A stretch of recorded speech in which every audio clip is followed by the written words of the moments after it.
Mon en bas était poisson, et puis mon en haut était l'homme. Mais Dieu m'a délivré de tout ça. Et puis il y avait 7 démons en moi. Il y avait esprit de famille, il y avait esprit de mort, il y avait esprit de sirène des eaux, il y avait esprit de serpent, et puis il y avait esprit de génie. Par la grâce de Dieu, je suis libéré de tous ces esprits. Par la grâce de Dieu, je suis devenu normal. Je veux dire merci à Dieu pour ce fardeau qu'il enlève en moi. Je veux dire merci à Dieu. Je n'ai rien pour lui donner, mais je n'ai que ma voix pour lui dire merci. Je veux l'adorer, je veux le louer, je veux lui donner toute mon âme.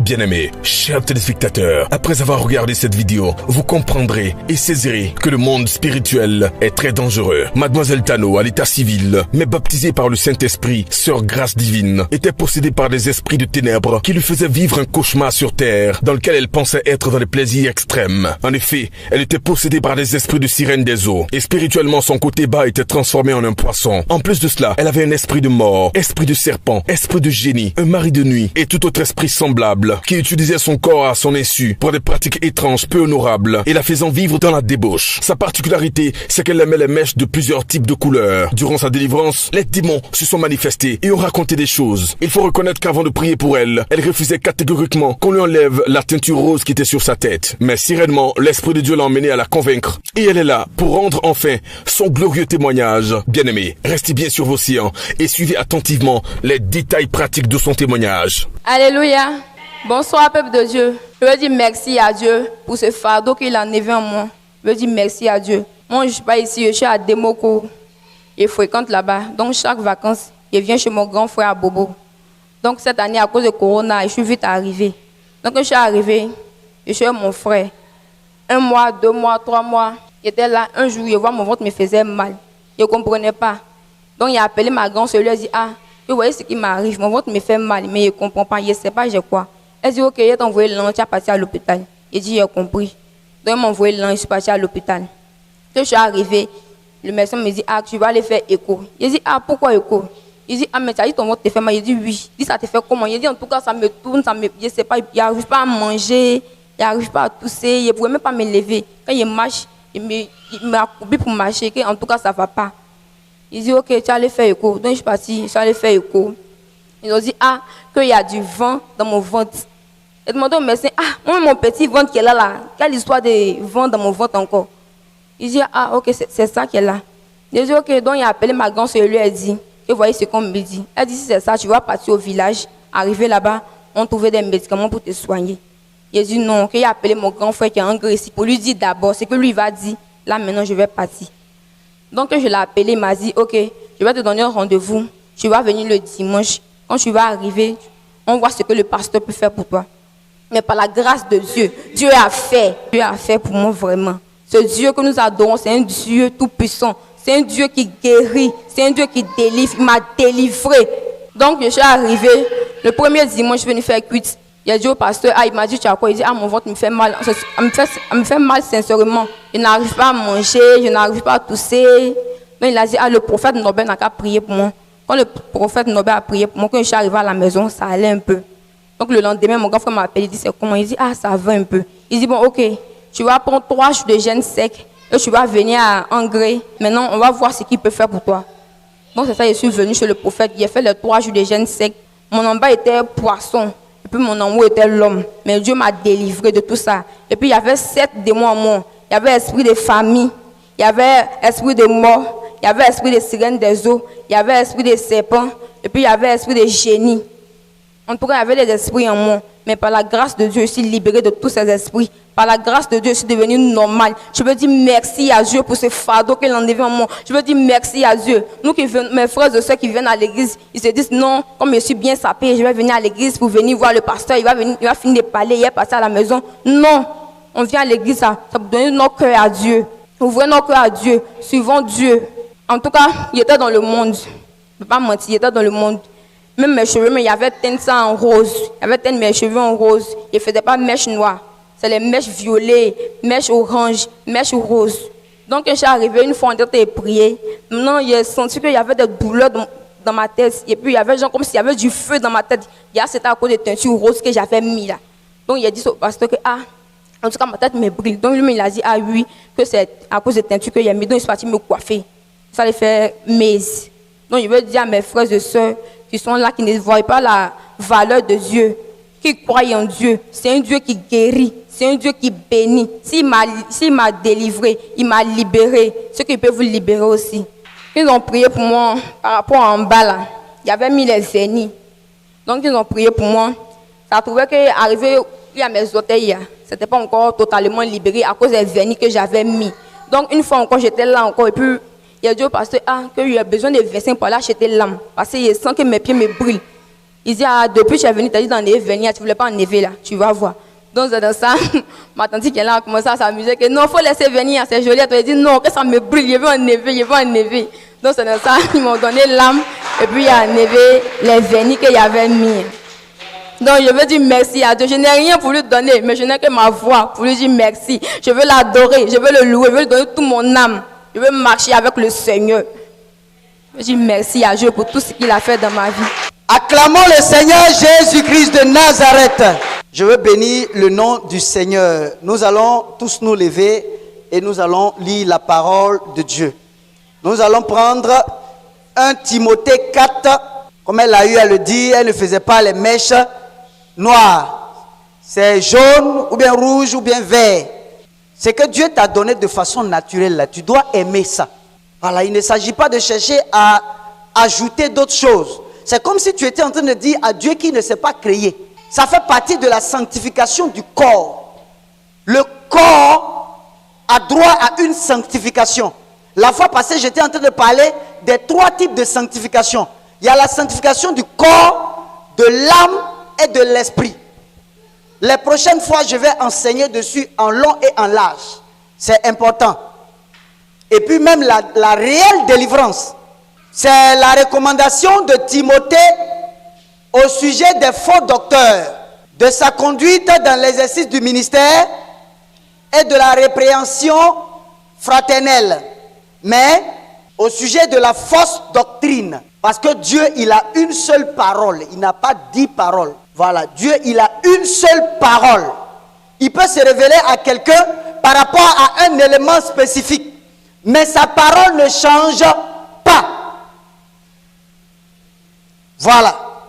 Il y a certains qui diront, non, c'est ce que Dieu m'a révélé. Non, la parole de Dieu, elle est unique.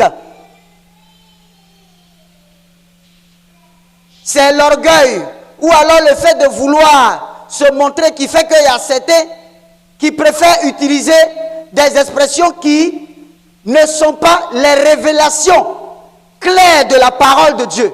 Sinon, les révélations de la parole de Dieu sont uniques. Et le monde spirituel reconnaît les révélations, les véritables révélations de la parole de Dieu. Il ne s'agit pas de lire dans la Bible et voir un passage où on dit « Buvez pour vos fréquentes indigestions ». Il y a certains, un jour j'étais en train d'évangéliser, j'étais en train de parler de la boisson. Le monsieur me dit « Mais que tout ce que tu as dit là c'est vrai, même boisson là seulement, là, tu peux pas me convaincre sur ça ». Et puis connaît le verset par cœur. Il me dit voilà. Regarde, ouais, j'ai écrit. Ça est dans la Bible, non? Mais pourquoi toi tu dis qu'on ne boit pas? Ça est dans la Bible. C'est une fausse révélation de la parole de Dieu. Les gens prennent la parole de Dieu dans la chair et ils donnent la révélation. Pour eux, c'est la lecture. La Bible n'est pas un livre littéraire. C'est un livre spirituel. Le pouvoir se trouve dans la Bible. L'onction se trouve dans la Bible. La guérison se trouve dans la Bible. La puissance se trouve dans la Bible. Quand un pasteur s'arrête devant vous qui dit au nom de Jésus, les démons sortent. C'est la Bible, c'est dans la Bible. Gloire à Dieu. La Bible, c'est un livre spirituel. Donc tous ceux qui lisent la Bible doivent se mettre en esprit. Gloire à Dieu. Même quand tu es en train de lire la Bible, tu dois demander à Dieu de te donner l'inspiration pour comprendre la Bible. Parce que ce n'est pas un livre physique. C'est un livre spirituel. Ce seul livre-là, ça fait fuir les démons. Ce seul livre-là, ça fait fuir les démons. Les démons n'arrivent pas à prononcer la Bible. ni moi Jésus-Christ, ils ne peuvent jamais. Ils diront cet homme-là. La Bible, ils disent le livre noir. Ils ne vont jamais pouvoir dire la Bible. Nous, on ne respecte pas notre Dieu. Les sorciers savent. Les démons la savent. Qui est Jésus? Satan lui-même, il connaît la puissance du Saint-Esprit. Mais s'il y a quelqu'un qui est désordonné, c'est le chrétien. Regardez un peu les musulmans. Allez à 13h dans une boutique de musulmans. Il va te dire, même si c'est pour payer des articles de 1 million, il va te dire, je suis en train de prier. Combien sont ceux qui sont chrétiens qui font ça?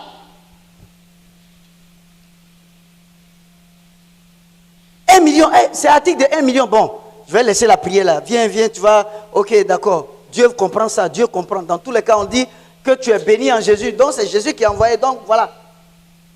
Alors que c'est des éléments que Dieu prend en compte dans son adoration. La promptitude, le fait d'être réglo, dans l'adoration qu'on fait à Dieu. Tout ça, c'est important devant Dieu. Et le diable, le sachant, le diable amène ses adeptes à faire ça. Mais c'est les chrétiens les plus désordonnés. Gloire à Dieu. Donc nous allons lire la parole de Dieu. 1 Timothée 4, verset 1 à 4. Mais l'Esprit dit expressément que dans les derniers temps, quelques-uns abandonneront la foi pour s'attacher à des esprits séducteurs et à des doctrines de démons, par l'hypocrisie de faux docteurs, portant la marque de la flétrissure dans leur propre conscience, prescrivant de ne pas se marier et s'abstenir d'aliments que Dieu a créés pour qu'ils soient pris avec action de grâce par ceux qui sont fidèles et qui ont connu la vérité. Car tout ce que Dieu a créé est bon et rien ne doit être rejeté, pourvu qu'on l'apprenne avec action de grâce. Parce que tout est sanctifié par la parole de Dieu et par la prière. Gloire à Dieu. Acclamons la parole et asseyons-nous dans la présence de Dieu. Gloire à Dieu. Dans cet enseignement, dans cette parole, il y a conçu plusieurs éléments en même temps. Plusieurs enseignements en même temps. Donc je vais prendre un volet. On ne peut pas en même temps enseigner sur tout. Parce qu'on va prendre tout le temps.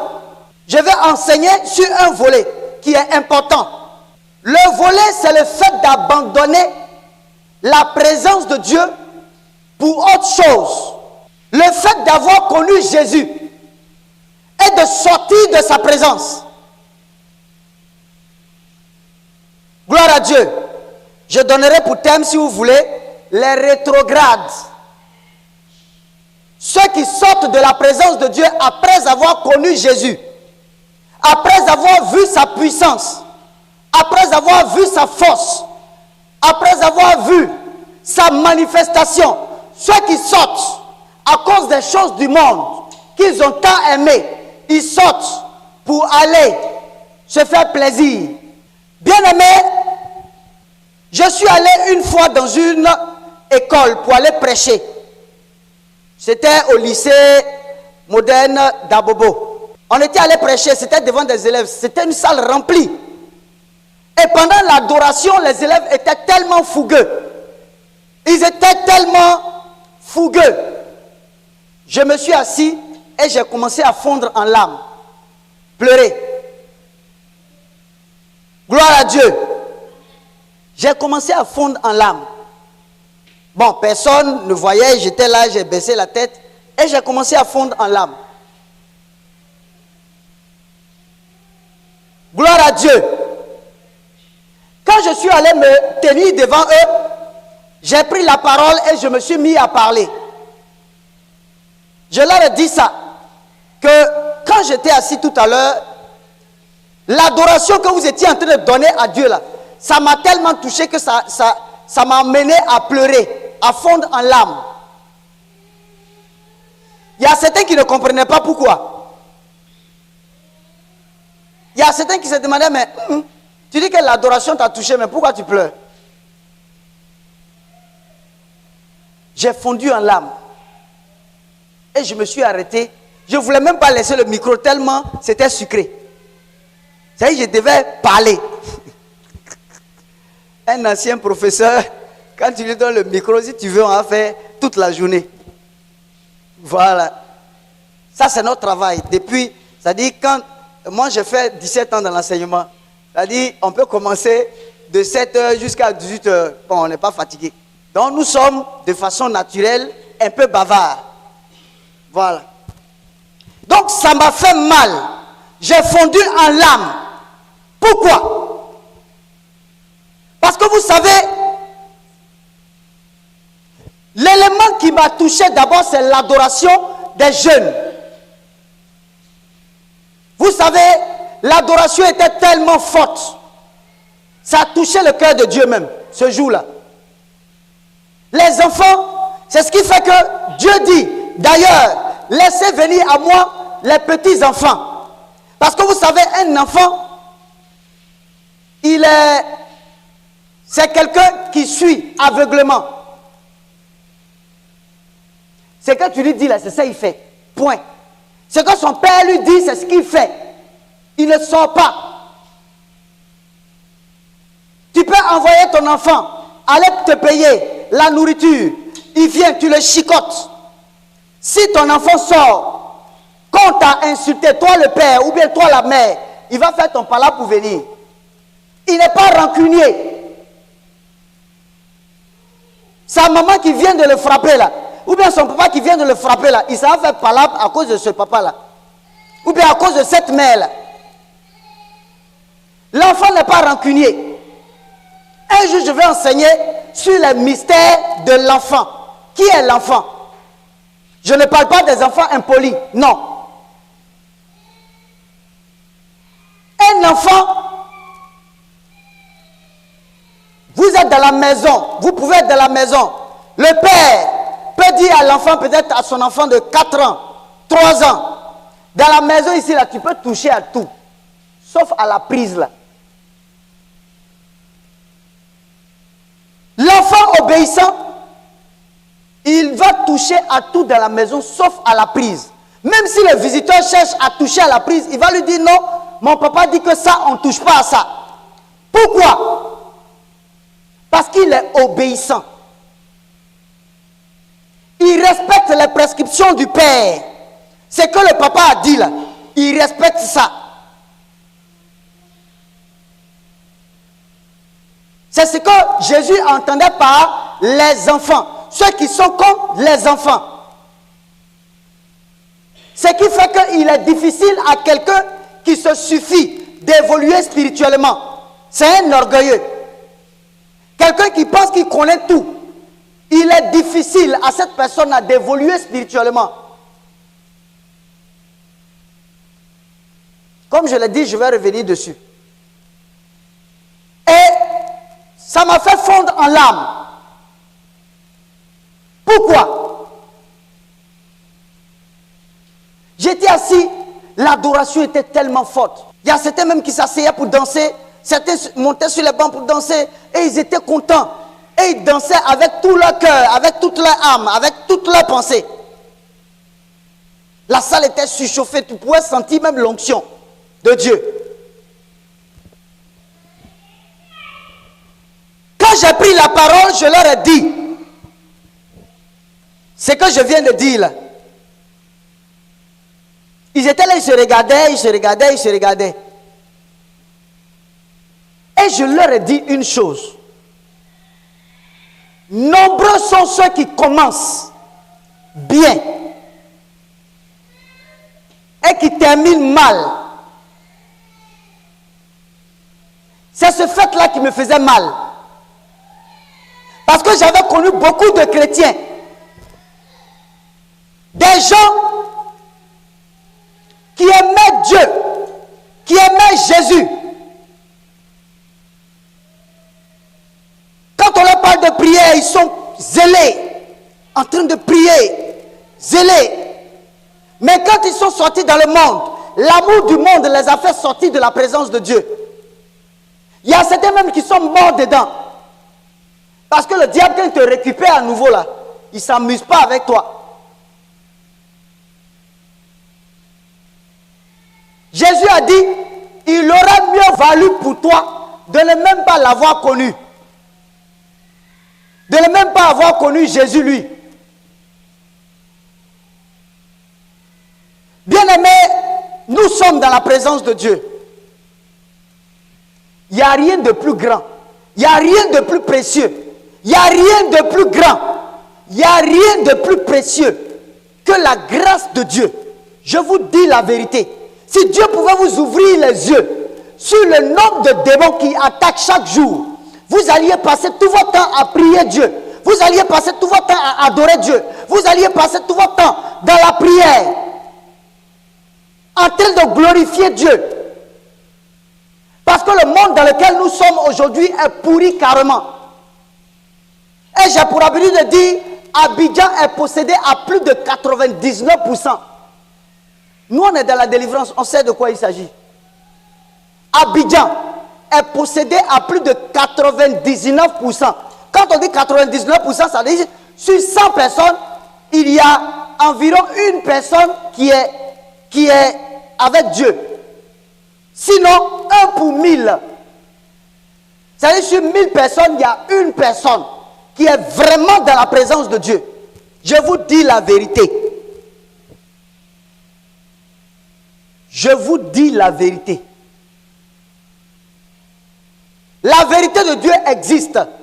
Et quand vous pratiquez la vérité de Dieu, Dieu se manifeste toujours. Quand vous pratiquez la vérité de Dieu, Dieu se manifeste toujours. Si vous voulez, prenez, ce n'est pas compliqué. Prenez un non-chrétien, quelqu'un même qui ne connaît pas Jésus. Envoyez-le.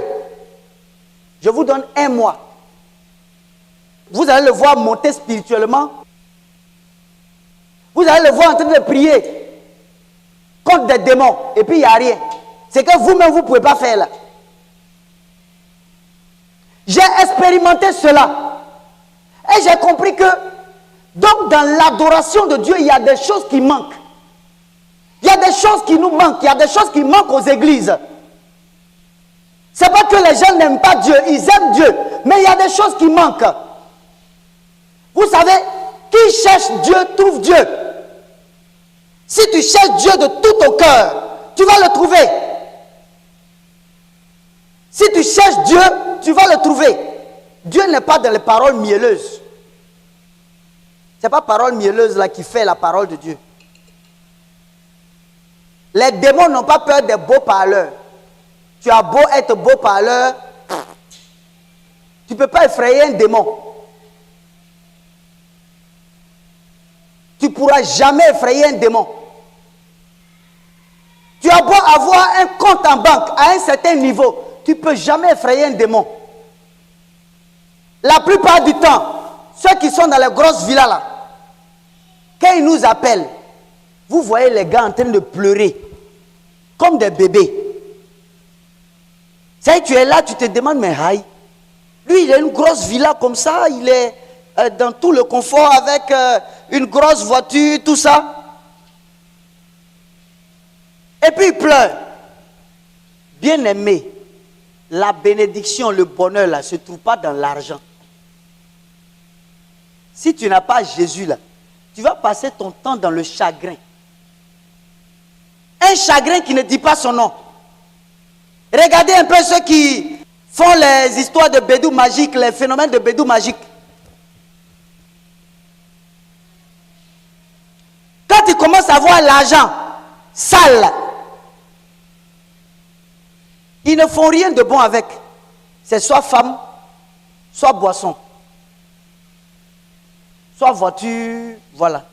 Et quand ils sentent qu'ils n'arrivent pas à avoir le bonheur malgré l'argent qu'ils ont là, ils cherchent maintenant à bon, peut-être prendre telle copine ici, ils prennent l'autre là-bas, ils prennent ici, ils prennent ici, ils prennent ici, et finalement, ils se détruisent. Toutes ces choses-là ne peuvent pas donner la vie. ne donne pas le bonheur. Ça ne peut jamais donner le bonheur. Le vrai bonheur, on l'a lorsqu'on a Jésus-Christ de Nazareth. Si tu as Jésus, alors là, tu es sûr et certain que ton âme là est en paix. Moi, je suis pas riche, mais je suis à l'aise. Je suis plus à l'aise même que le président de la République. Comme j'étais en train de dire tout à l'heure, il est bon de commencer. Il est bon de bien suivre. Et il est bon de bien terminer. Il y a plusieurs, nombreuses sont ces personnes-là qui commencent bien, mais qui finissent mal.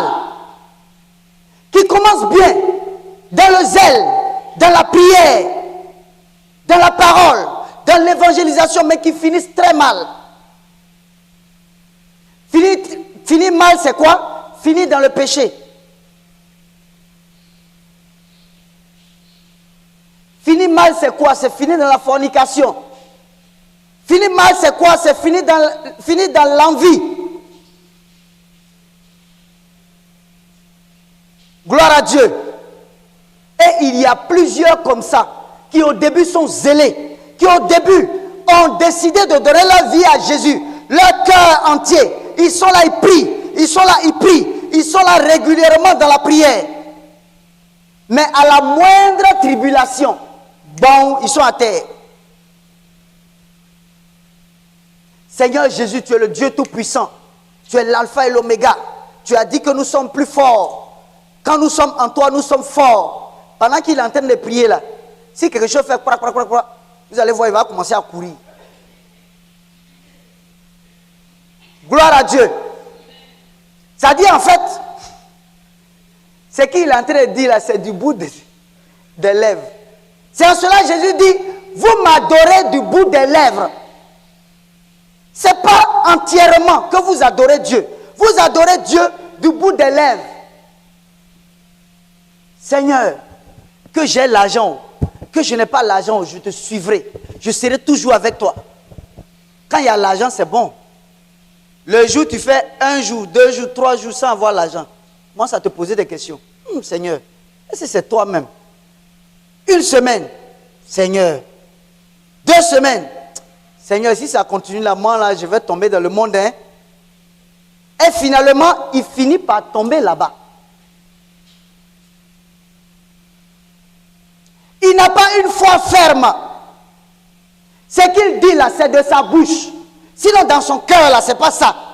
Alors que ce que vous devez comprendre, Dieu voit dans le cœur. Dieu ne voit pas dans la bouche. Pendant que tu es en train de parler, Dieu n'entend pas ce que tu dis là. C'est ton cœur là qui voit. Le sorcier, quand il a la sorcellerie, quand il te regarde, il te voit nu. Quand tu n'as pas Jésus. À plus forte raison, Dieu. Dieu, il sonde même les reins.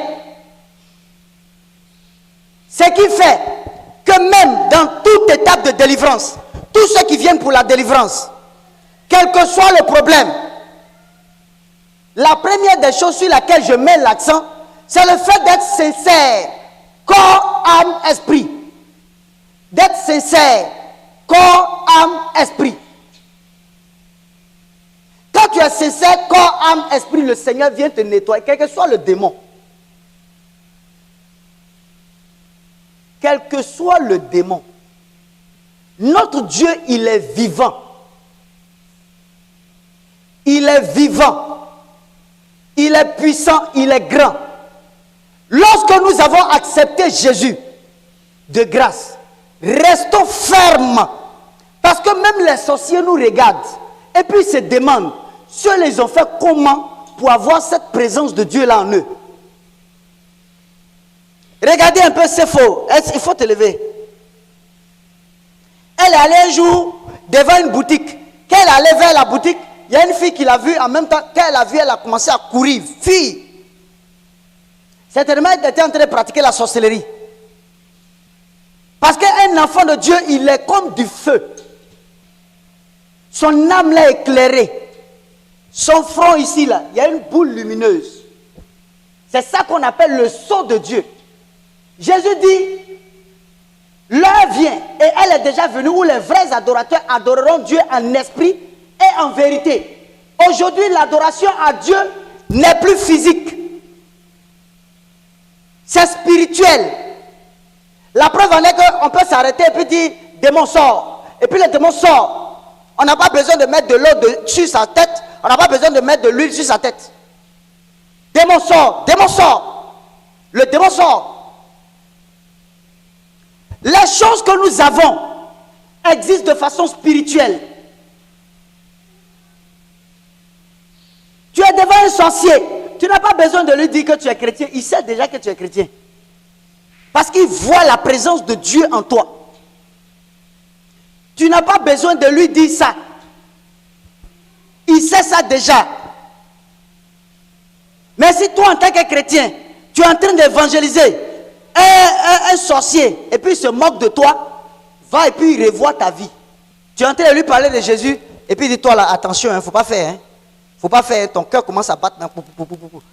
Toi là, attention, c'est parce que, ou bien c'est parce que je ne parle pas. C'est pour te dire qu'il est prêt à t'attaquer. Quand vous allez évangéliser, ceux qui ont la clairvoyance, ceux qui ont la sorcellerie, ils vous pèsent sur le plan spirituel. Celui-là, il pèse combien? Il pèse 10 kilos ou bien il pèse 1 kilo? Ou bien il pèse 200 grammes? Sur le plan spirituel, il te pèse pour voir tu es qui. Tu es en train de parler de Jésus là-haut. Toi-même là. Est-ce que tu es plus que lui? Donc il va te vérifier. Si tu ne fais pas attention, il va te paralyser là.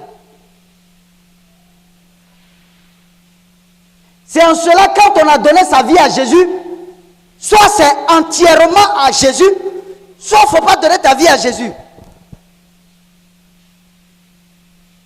Parce que sans le savoir, tu es en danger. Tous les chrétiens sont les ennemis du diable. Sephora a rendu son témoignage la fois passée. Je pense que ça est sur le net. Vous pouvez suivre.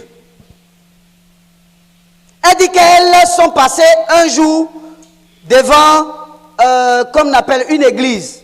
Et le pasteur prêchait le voyage. Elle a dit que ce n'était pas un vrai pasteur en fait. Mais il avait une église, il prêchait, bon voilà. Et il prêchait le voyage, tu vas voyager, tu vas aller au Canada, tu vas aller tant. Et elles, voilà ce qu'elles se sont dit derrière.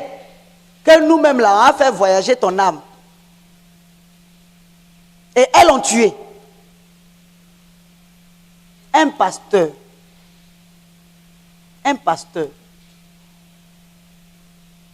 Sans toutefois nous enorgueillir, ce n'est pas de l'orgueil. Jésus a dit, glorifiez-vous en moi.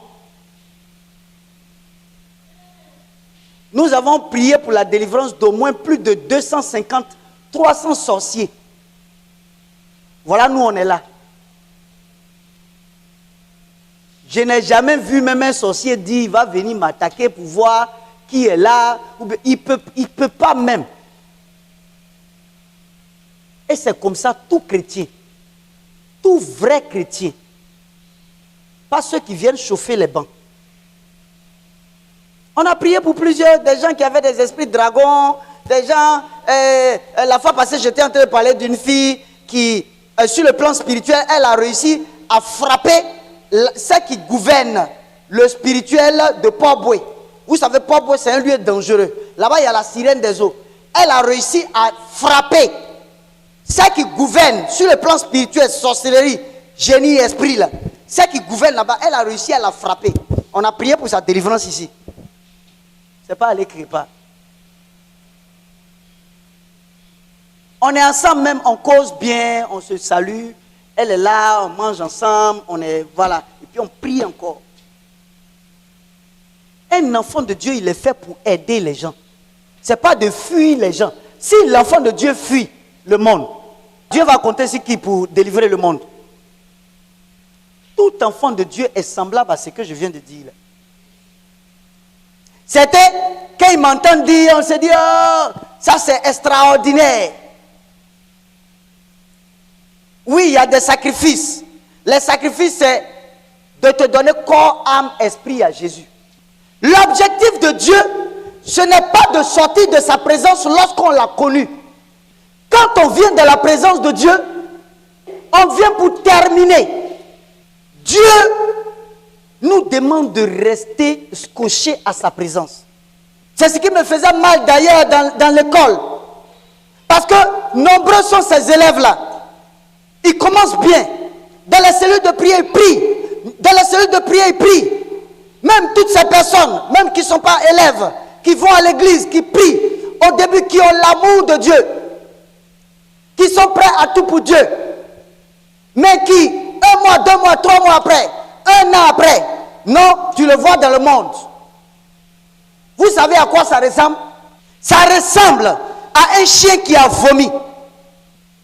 Et le chien qui s'est retourné, revient prendre son même vomi là pour manger. Qui a envie de faire ça? C'est la même chose même qu'un homme. Est-ce que tu peux vomir et puis prendre vomi là pour mettre ça dans ta bouche encore? Non. C'est dégueulasse. C'est la même chose. Tu as connu la vérité. Tu as connu la lumière. Tu as connu la présence de Dieu. Il faut rester collé à la présence de Dieu. Il ne faut pas sortir. Si tu sors, de toute façon les démons vont te récupérer. Tu serais étonné. Tu vas crier yes. Quand vous priez au nom de Jésus, je chasse tes démons. Au nom de Jésus, j'envoie le feu. Vous pensez que le feu ne va pas là-bas? Le feu va là-bas bien. Il y a des démons que vous terrassez. Vous ne savez pas. Puisque Dieu ne vous ouvre pas les yeux. Je vais donner un petit témoignage que j'ai eu. La personne m'a dit qu'elle était venue. Elle est allée dans son camp. La personne, ça peut être garçon comme femme. Et le chef du camp là a dit allons attaquer le pasteur là, qui se dit pasteur là. Donc le chef du camp a pris les plus costauds démons pour envoyer. Ils n'ont même pas pu entrer, ils sont restés loin, pas à côté même. Ils sont allés, ils ont dit au chef, ah vraiment là-bas là, on ne peut pas entrer là-bas. Le chef dit, allez-y, on met encore d'autres puissants démons, allez-y. Ils n'ont même pas pu. Maintenant le chef dit à la personne, bon comme toi tu connais là-bas là, il faut aller, il faut jouer les rusés et puis il faut aller attaquer. La personne est venue, elle n'a pas vu la maison.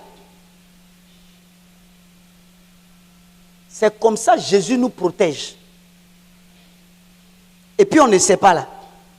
Ça y est, tu es couché là. Quand on dit, Jésus a fait quoi pour toi? C'est Jésus a fait quelque chose même. Il n'a pas encore fait. Parce que pour nous, c'est ce qu'on voit là. C'est ça que Dieu a fait. Tant qu'on ne voit pas, c'est que Dieu n'a pas fait. Alléluia. J'ai eu un mari hier. En tout cas, on va se marier, la dot. Voilà. Puisque c'est ce qui te concerne. Donc, ça te... Voilà. Alléluia. Et Dieu sait se souvenir de ses enfants. J'ai eu du travail hier. L'homme ne pense qu'à lui. Quand c'est lui là, il n'y a rien. Si tu veux, pendant même les offrandes, il faut dire, bon, tous ceux qui veulent donner une offrande pour se sanctifier davantage, qui viennent devant pour qu'on prie, ils ne vont pas venir. Qui veut aller en France? Si on prie tout de suite, il va aller en France. Oh, tu vas voir le coin là rempli. Parce que l'homme pense à lui d'abord. On ne pense pas à Dieu. On ne pense pas aux choses de Dieu. Qu'est-ce que Dieu veut? Qu'est-ce que Dieu n'aime pas? Est-ce que tu as pensé à ce qui blesse le cœur de Dieu? Est-ce que tu as pensé à ce qui honore Dieu? Est-ce que tu as pensé à faire plaisir à Dieu d'abord, avant toi de te faire plaisir? Dieu appelle ces personnes-là des cupides. C'est-à-dire, tu es trop basé sur les choses éphémères qui n'ont aucune valeur. Vous pensez que Jésus, le Tout-Puissant, va descendre sur la terre, mourir à la croix, laisser couler son sang innocent à la croix parce qu'il n'avait rien fait. Laisser couler son sang innocent à la croix, mourir, ressusciter le 3e jour. Aujourd'hui assis à la droite du Père, celui à qui il existe Dieu le Père, Dieu le Fils, Dieu le Saint-Esprit. Vous pensez que Jésus allait venir sur la terre à cause de notre travail, ou bien à cause de notre mariage, ou bien à cause de notre compte en banque? Pour avoir un compte en banque, ce n'est pas compliqué. Il lui suffit de mettre la main comme ça et puis directement, vous avez ça. Pour avoir le voyage, c'est facile. Il descend la grâce, tu voyages. Il peut même t'envoyer en avion. Si le diable arrive à remplir une maison de billets de banque, ce n'est pas Dieu qui ne peut pas faire ça. Mais on est toujours, moi, Seigneur, donne, donne, donne, donne. Toi, tu donnes quoi à Dieu? Jésus est venu mourir à la croix pour nos âmes, pour que nous vivions, pour qu'après notre mort, là, on n'aille pas en enfer, pour qu'on aille au paradis. Ce n'est pas pour avoir un mariage, parce que mariage ne peut pas t'envoyer au paradis. Quel bon mariage! Mariage où on va te gifler chaque jour. On va te frapper chaque jour. Boxer, boxer. Oui, c'est le mari, oh, c'est lui. C'est lui. Ou alors, la femme, peut-être, qui va chaque fois t'insulter ou bien t'amener à ne pas avoir la paix. Eh, c'est ma femme, oh, c'est elle que j'ai mariée. On va faire comment? Mets ta confiance en Jésus-Christ de Nazareth. On n'a pas dit de ne pas aimer ta femme. Tu aimes ta femme, mais ton cœur là, c'est sur Jésus. En premier. En premier. Mets ton cœur sur Jésus. Le reste là, c'est pour vivre sur la terre. Vous voyez, l'argent, c'est pour pouvoir manger. Voilà. Comme on appelle la femme, c'est pour pouvoir peut-être faire des enfants, procréer. Le mari, c'est pour pouvoir faire des enfants, procréer.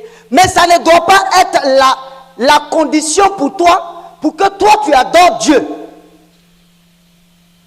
Il y a plusieurs femmes qui ont perdu leur vie comme ça, leur vie spirituelle, simplement parce qu'elles voulaient se marier. Elles voulaient tellement se marier. Elles sont allées tomber sur un franc-maçon qui leur a dit, ah, en tout cas, moi je vais te marier, hein, mais il ne faut plus aller à l'église. Et si c'est mariage là, je ne vais plus aller à l'église, ça ne fait rien.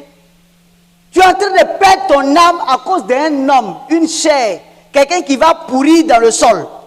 Tout ce derrière quoi on court là, il n'y a rien dedans. Si tu meurs là, tu vas aller où ça? C'est ça qui doit être dans ta tête. Et c'est vers ça que tu dois chercher à aller chaque jour que Dieu fait. Déjà, étant enfant de Dieu, quand tu fais ton petit commerce, Dieu bénit. Ça réussit toujours. Puisque le sorcier ne peut plus t'attaquer. Ta maison, ton coin, là, ton petit commerce là, c'est entouré de feu. Tes camarades même vont te demander, mais ceux qui ont la clairvoyance là, elles vont te demander, mais madame, quand vous venez vendre ici, là, votre petit coin là, c'est chaud, hein? Il y a le feu. Je vous dis, c'est comme ça les enfants de Dieu sont. Et puis on ne se connaît pas là. C'est comme ça les enfants de Dieu sont. Il y a des classes même dans lesquelles, où quand j'évangélise, simplement, une simple évangélisation, bonjour, vous savez, Dieu vous aime. Pendant qu'on est en train de parler, quand tu vois que des gens tombent. Moi-même, je suis obligé de fermer la bouche et puis partir pour ne pas que les gens disent que le monsieur, il pense que l'école là, c'est un chant religieux. Vous voyez les sorciers en train de courir. Même le prophète Nobel m'a dit qu'il était en son temps. Il était dedans en son temps. Il m'a dit, monsieur, le jour où vous entrez dans une salle, si vous voyez des gens sortir là, c'est des sorciers. Parce que toutefois que vous entrez dans la salle est remplie de feu. Est-ce que vous savez que les chaises sur lesquelles vous êtes assis là, il y a du feu dessus? On a fait la cuite d'âme de quelqu'un un jour comme ça. Il dit, c'était chaud, hein? Il dit, il y a du feu partout. Bon. Est-ce que quand vous êtes assis, vous sentez le feu? Il n'y a pas feu. Voilà. Il n'y a pas feu. Mais quelqu'un qui est spirituel, quand il est assis, il sait qu'il est assis quelque part. Il y a du feu sur toutes les chaises. Où vous êtes là. Et puis les chaises qui ne sont pas occupées là, les anges sont assis là. Demandez. C'est pas compliqué. C'est pas compliqué. Du feu. Est-ce que vous savez que, en tant que chrétien, même votre habit, on ne peut pas prendre ça pour aller faire médicament. Parce qu'il y a un feu dessus. Quand tu es chrétien, ton habit même là, si tu veux, il faut le donner aux gens. Il n'y a pas quelqu'un qui peut te prendre ça pour faire quelque chose. C'est quand tu n'es pas chrétien que tu dis, ah, mon habit là, si je donne aux gens, est-ce qu'ils ne vont pas faire médicament avec ça? Prends ton argent, donne. Il ne peut pas faire, mais il ne peut pas. S'il fait là, ça retourne contre lui. Gloire à Dieu. Ne laissons pas la présence de Dieu. Dieu est trop bon. La présence de Dieu est tellement merveilleuse. La présence de Dieu est tellement grande qu'il n'est pas bon de le laisser après l'avoir connu. Si tu le fais, c'est comme tu es semblable à un chien qui allait ramasser son vomi pour manger. Vous voyez que ça gêne. C'est comme ça, c'est à ça que ça ressemble. C'est dur, c'est vrai, mais il faut persister. Jésus a dit, à celui qui vaincra, je le ferai asseoir avec moi à la table de mon Père. Il dit à celui qui vaincra. Si on parle de vaincre, c'est qu'il y a une lutte. Il y a une lutte. Tu regardes le monde, tout est bon, tout est beau. Il y a l'alcool, tu peux aller boire, les femmes, les trucs sont là, tu as l'argent, tu as des trucs que tu peux faire facilement. Voilà. Mais Dieu t'interdit ça et tu ne fais pas un point, un trait. Tu tues ta chair pour laisser la gloire à l'esprit. Pour glorifier Dieu par l'esprit et la foi. La foi en Dieu. Tu ne peux pas être en même temps en Jésus et puis être dans le monde. C'est deux choses différentes. Jésus a dit, quiconque aime le monde, l'amour de Dieu n'est point en lui. Tout ce que Dieu disait là, c'était propre. Tu ne peux pas dire que non, je vais aller à l'église, je vais aimer un peu le monde, ça ne fait rien. Tu vas retomber. Quiconque aime Dieu doit laisser le monde en paix. C'est difficile. Les gens vont se moquer de toi, mais c'est la vie qui est en toi qui compte. Les gens vont se moquer de toi. La différence entre vous deux, c'est que lui, on peut lui lancer un mauvais sort. Il peut être même fou. Mais toi, tu es en paix. Malgré que tu n'as pas beaucoup, mais tu es là. Le peu que tu as là, Dieu donne toujours. Et puis Dieu ne peut jamais te laisser. Gloire à Dieu. Gloire à Dieu. Ne laissez jamais la présence de Dieu. Ne laissez jamais Jésus. Ne laissez jamais Jésus. Pour quoi que ce soit. Pour qui que ce soit. Restez ferme dans votre foi. Jusqu'à ce que vous finissiez. Et que le Seigneur vous appelle dans sa présence. Viens dans ma présence, fidèle et bon serviteur. Sinon, c'est dans le feu que tu vas aller dormir. Gloire à Dieu. Gloire à Dieu, acclamons le Seigneur Jésus. La mission internationale pentecôtiste armée de prière et de délivrance en Jésus-Christ. Ministère que le Seigneur Jésus-Christ, Dieu Tout-Puissant, utilise dans la délivrance des sorciers, la délivrance de toute possession de génie, des esprits errants, esprits sataniques, esprits de folie, dans les miracles, les guérisons, les révélations, les enseignements et dans la construction de vie. Vous invite à ces cultes tous les mardis de 18h à 20h et les dimanches, ces cultes d'adoration, de louange et d'enseignement de 15h à 18h à Angré 8e tranche au feu de Sycomex en face de la la pharmacie Ave Maria de la cité BCAO. Tu es malade, tu souffres de malédictions de famille ou des hôtels sataniques. Tu cherches une solution à ton problème, quel que soit ton cas ou l'état dans lequel tu te trouves. Sache que ton déblocage et ta délivrance se fera de façon exclusive en, par et avec Jésus-Christ. Infoline 00225 49 24 89 92 04 77 04 70 08 22 09 98. Jésus-Christ t'aime et il est prêt à te libérer totalement. Shalom.